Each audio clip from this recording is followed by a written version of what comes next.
What we're going to dive deep on today is really thinking about brand stories and how your story can make you unforgettable. And, we really want to think about the fact that whether we realize it or not, we're telling a story Yeah. regardless of what we think is happening. Okay.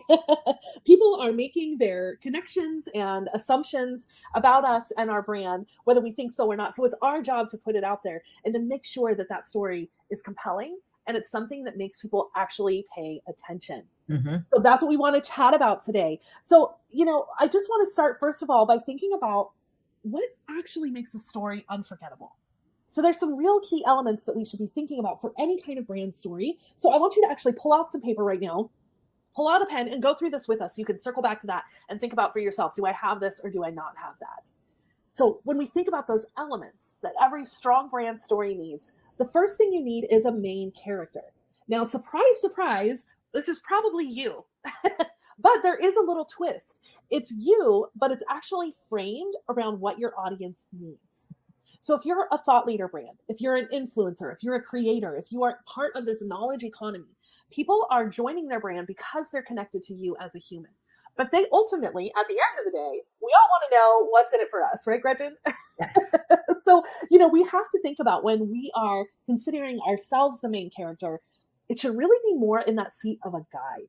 Like Hmm. we might be the face of this brand, but it's because we have experience to help guide you, our audience, through it. So I want you to step back and think for a minute. Are you a main character that is only about you? Or are you a main character that's really thinking about helping to take your audience on a journey through your brand story? So that's that first thing to think about what makes a brand story unforgettable. The second thing you want to think about is a mission that matters. Like, Hmm. why do you have this business? Like, why are you so interested in impacting people the way you do or connecting with people the way you do?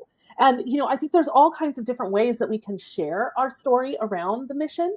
Um, and I think it's really fun to think about. We just had a client recently that we were helping with, and she is a former palliative care doctor. Now, if Hmm. you're not familiar with what that is, I mean, that is somebody who is dealing with people as they experience death.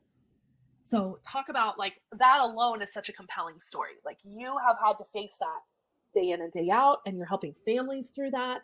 And actually, she shifted away from being in palliative care. And now she's focused on helping families create really strong foundations for their health. So we think about Gretchen like how we think about leaving a wealth legacy for our family. Hmm. But something that you really pointed out and we worked out together with this client is like, what is that health legacy? And that's Right. what Dr. Simran was so excited about. So, she has this unique perspective to say, okay, yes, I'm the main character. I'm a former palliative care doctor, but I care about you and your family and having that health legacy so that you can go on and impact your children to live healthy lives.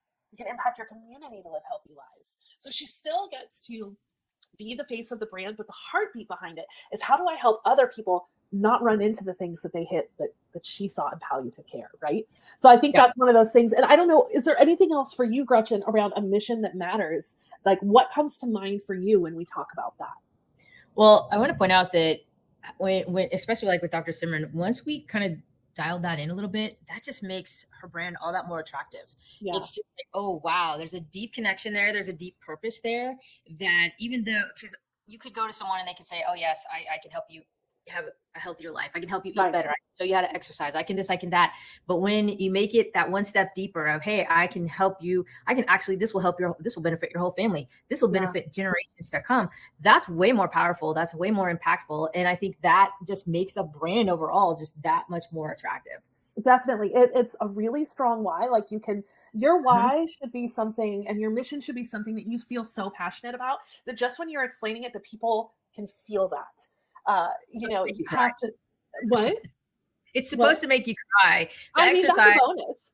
yeah, the exercise is, you keep asking yourself why, and then when you get to and when you get to the statement that makes you tear up or cry, that you made it. That's the one. So Yes, definitely. So it's about having that main character, which is you, but you're here to help guide your audience. So you are the main character, but it's in a heart of service toward other people. And then mhm. it's having that mission that matters, that thing that you can speak about so passionately. And then you really have to think about with my brand story, what is the conflict that I am helping solve? What have I been through personally that got my business to this place?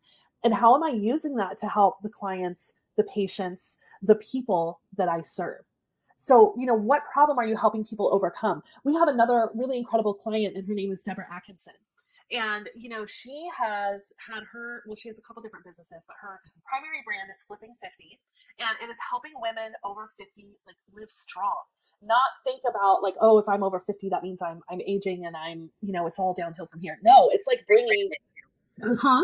It's a great brand name. It absolutely is. And it's really about like the conflict is when women hit that age, they think, oh, it's downhill from here. And she's like, oh no, we're just getting started. You have all the wisdom. You have all of the, like, you're finally at that point in your life where you're not caring about other people's opinions. Like you can totally rock yourself and feel strong and be that woman that other people look up to. And that's kind of really the part that she's solving, is helping people shift their mindset around that. So that's the other piece that you have to think about with that unforgettable brand story. So we've got that main character, that mission that matters, the conflict that you solve. And then the last thing you want to think about with your brand story is, what is the transformation? How are you helping your audience make their lives better? For some of you, it's simply that you're bringing joy through your content. Like maybe your primary focus is being a content creator, and you are really just bringing people some joy, bringing them some laughter. Maybe you are somebody who is a financial advisor and you are helping them have security for their future. You're helping them build a foundation. Maybe you're like Dr. Simran and you're helping families get healthy together so that their legacy is health. Like, what is that transformation that they get to see on the other side of it? For us, it's like when we work with clients, they might come in, even if they have an established brand, they might come in and they have some confidence around the brand. It's been around for a long time. They know that they're hitting the right things, but like they're itching to make that shift. And you know what the transformation is that we bring?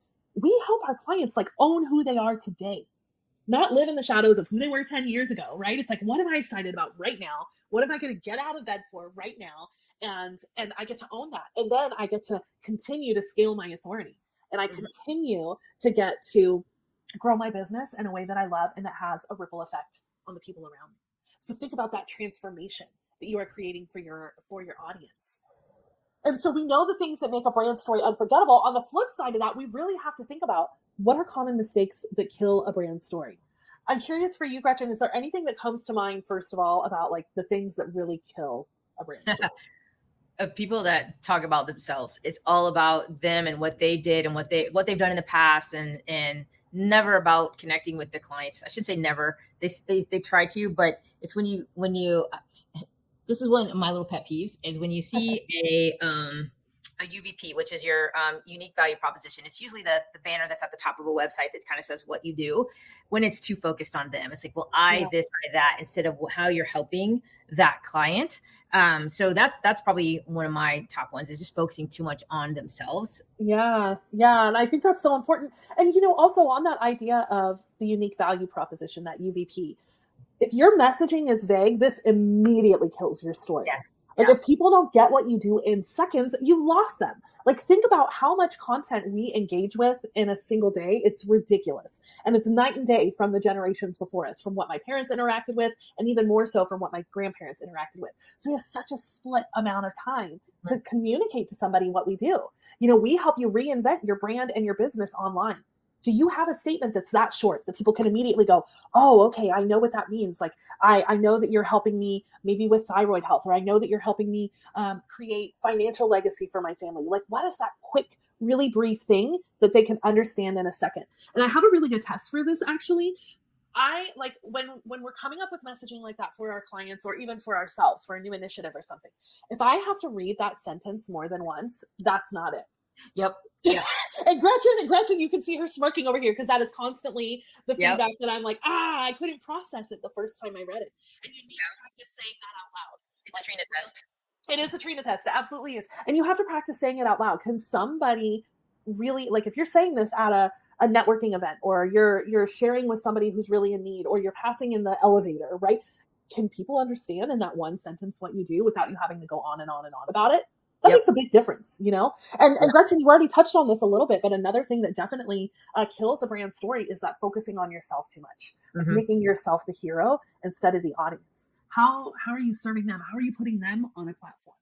How are you helping them to expand their reach or their ability to impact more lives? Like really thinking about what the audience needs at the end of the day, that has got to be baked into your story. that audience Absolutely member, does. that person coming to your website, they have to immediately connect and say, hey, I'm in the right place. This person understands what I'm going through. This person has a solution to my problem. They Yeah.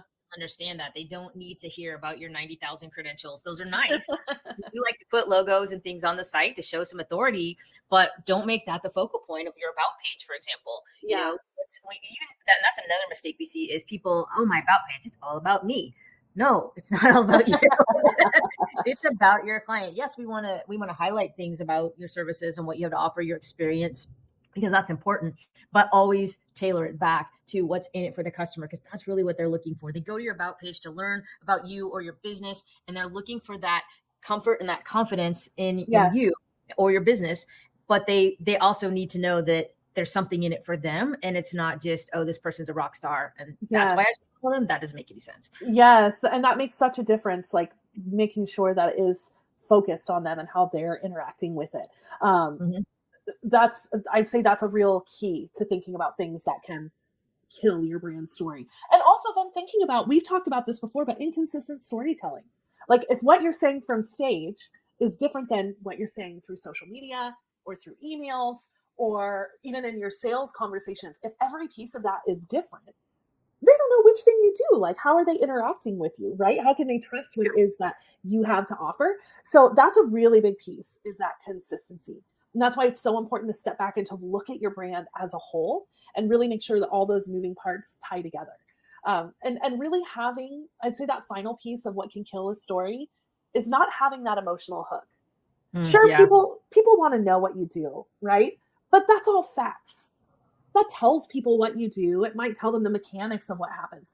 But emotions is how we connect, right? Hmm. So there's a Harvard study that says over 92% of purchasing decisions are made in the subconscious mind. That's emotion. That's connection. That's your ability to connect one human to another and let them feel you, feel your passion for what you do and how you can help them, right? Yeah. So, if people don't feel something, they're not going to remember you. And Hmm. like even if we go to events, right, and we hear a speaker, there are a lot of speakers that will teach tactics that are very valuable. Like, oh, okay, I can follow along. I'm figuring out step by step what I can do. But the ones you remember, those are the ones that have that emotional component in them. I don't know, Gretchen, do you have any examples of speeches that like you've heard at an event that really stood out to you, or speakers that you know that do that really well? I will tell you this. I don't remember specific events or specific step by steps. I take notes at events, of course. Yeah. I don't remember any of that. But if you ask me to recall something, I'm going to recall a story that person told from the stage. And that story might interweave some of the tactics or some of the lessons that they were trying to convey. So I can, I have that part of it. But what I remember is the story and maybe the Yeah. lesson in the story. And that's what sticks with me. It's not that it's not like I can sit here, I'm a left brain, but that doesn't mean I'm going to sit here and regurgitate the facts. Could I? Probably, if I really tried. But the first thing that comes to mind is the story that person told, because that's the emotional connection, and that's what sticks with you. Yeah. And I think that, we all have multiple stories. So it's not just one set story. There might be like a key story that really talks about, we've heard of that term, the hero's journey, like how you got Mhm. started, what struggle you went through, how you did the research and found out where you needed to go, and that gives you a transformation in your life. So there's usually a signature story that we have. But if you just think about the way that you talk to friends, even if you're having coffee with a friend, okay, if I'm with Gretchen, I'm having tea with her. She doesn't drink coffee. But if I'm having tea with Gretchen and we're having a conversation and she tells me a story, what is my response? Well, then I'm immediately thinking, oh, I experienced that before. I had this situation. That's a story.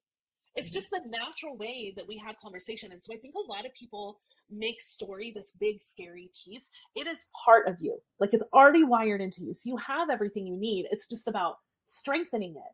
And so there's really kind of three simple ways that we recommend that you strengthen your brand story. So one thing to think about is what makes you different? What makes you unique?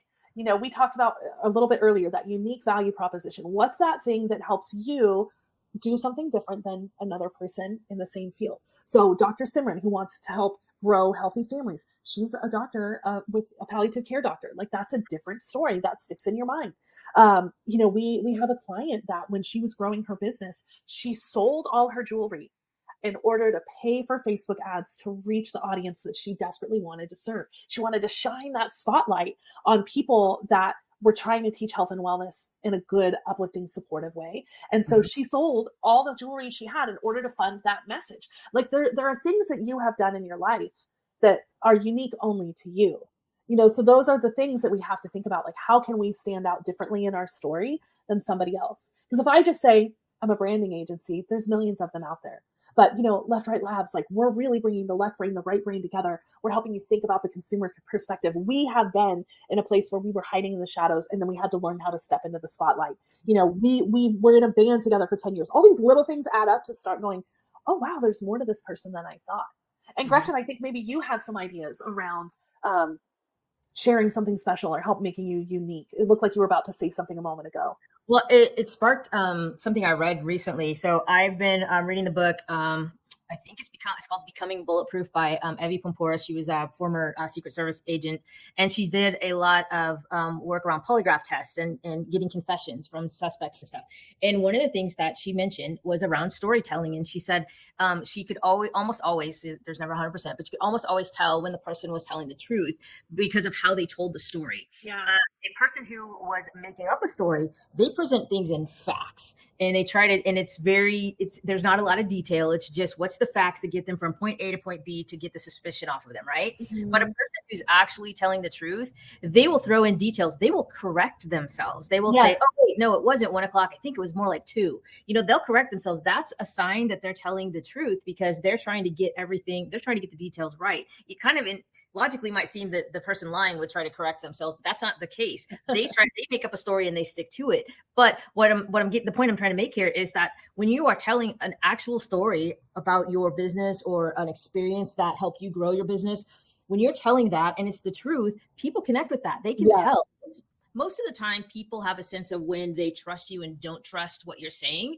And if you're telling the truth and you're telling the story in your own words, and even if you're self-correcting along the way, that's adding authenticity to that Yeah. story, becoming much more authoritative, becoming much more trustworthy, and that obviously carries over into your brand being more trustworthy. I love that. Yeah, because it is. It's those things that make you human and really Yeah. let you connect. Because it's very easy, especially when we've had our businesses for a long time. It's easy to slip into those rote statements, the thing we say all the time on every podcast and every sales interaction. So yeah, adding that personable part and having those conversations. And not only that, but then how do we take that a step further and even make sure that like we're thinking about our audience's pain points? What are they struggling with? What is keeping them up in the middle of the night? What are the things that they are saying to their spouse or their best friend or their family that they would never say publicly? Like, Mm-hmm. that's a really good one to think about. Like, what are they saying to their closest people that they would never admit to anyone else? That's the level of familiarity we have to get to with our audience. And then we Mm-hmm. have to weave that into our stories. We have to show that we understand that we Yeah. feel that, and we can interact with that. Make them see themselves in your story. Yeah. I think that's a big deal. And then again, we mentioned it before, but keeping it consistent, that is still a really big piece of strengthening your brand story. If it's inconsistent, that's a weakness, right? But if we're being consistent, that messaging should be unmistakably you. Like Mm-hmm. when it comes to us talking about branding and marketing and all of that, like I'm going to call you hun in the middle of my conversation. I am going to just like shoot straight with someone. People feel that and they trust that, as Yeah. opposed to sticking to. We all know we all know when we're on a conversation with someone who is only following a sales script. Yeah. Have you ever experienced that? Or you call a call center, right? Because you're needing like customer support on something, and you're like, why am I even talking to this person? They're literally regurgitating the 12 lines on the paper in front of them. Yeah. They don't actually know what's happening. That's what it feels like when we're not pulling in those pieces that are unmistakably us. So that's something to think about to really strengthen your brand story and to strengthen your brand overall. Like that's that way to be intentional and to really make sure that people can connect with you. And I think that's, like Gretchen said, that's the biggest part of any story. And I'd even point out, so we work with a lot of very high level thought leaders. Some of them are celebrities and they have huge followings. And you kind of look at that, and to backtrack to what you said earlier about connecting with your audience and show them that you're like that, you understand. And sometimes it it feels like a disconnect because that person is like, well, they're famous, they're rich, they have this, they have that. How do they connect with me? And that's where the language and the messaging of the brand has to come through really hard, because I may not connect with some celebrity sports figure because I'm not a celebrity sports figure myself. But and I can attest to this from the clients that we work with. When we sit down and do strategy with them, we find those through lines. We Yeah. sit they may not know them themselves. I can name I won't name names, but at least two people that we've worked with recently who were very well known people. They came to us and they weren't quite sure that they knew what that they were just like, I don't know, I'm not sure. I want to help this demographic of people, but I'm not sure how to connect. And we sit down, we did that strategy, and a couple of exercises that we do in the strategies, it was just like that big aha moment. They're like, oh, okay, I get it now. And then Yeah. the messaging flows out. We're able to work on the rebrand, and they're able to connect with that client that may not seem like it doesn't look like it's an apples to apples comparison. It looks like you're reaching out to someone who's in a different tax bracket than you, who doesn't have the sports experience that you have, or this or that. But there's a connection there. There's a human connection there Yeah. that we have to find. And when you find that human connection, you find those pain points, and you show that you can help them solve that problem, then you got what you need for an Yeah. unstoppable. And Gretchen, that brings up a good point, because we've been working on something behind the scenes for a Yeah. while now, and we're cooking up something really cool for any of you that are saying, "Dang it, I'm trying to figure out what that brand story is for who I am today." Even if you've got that established business, you already have this audience that loves you, but you're just feeling that itchiness to get to the next level, to really be able to own who you are today, and you're trying to figure out what is that story and what is that through line. We are in the process of creating this incredible group program to take people through the brand strategy that we do one-on-one with all levels of clients. If that is not something that has maybe been possible for you, I want you to stay tuned. Keep following us, keep sending us your questions, because we're working on something really special that is going to subscribe, right? We're working on something really special that's going to give you access to the same process of brand strategy that we go through with our high level clients, with clients that are facing a pivot, with clients that maybe feel like their story isn't extravagant. It is. You've got that story in you. You've got that thing that makes you unique, and you need somebody else to help reflect that to you. So if you're interested in that, I want you to go ahead and like and subscribe, like Gretchen said. Stay involved with us, because that's going to be coming out over the next couple months. We have some really fun things in store for you. But if you want to get started on that right now, and you're like, what is the next step that I take at this moment, just to know how can I make my brand unstoppable, I want you to take our free quiz at leftrightlabs.com/quiz. And this is going to help you figure out what is working really well for my brand. Where am I being held back? And what are my next steps? Like, how do I get closer and closer every day to those unstoppable brands that I want to engage so much with? So if that's for you, I want you to sign up for that today and book a call with us. We'd love to chat. We'd love to hear where you're at and help you really think about the next steps in growing your brand, because you have a powerful brand and you personally deserve to get clear, get noticed, and get paid.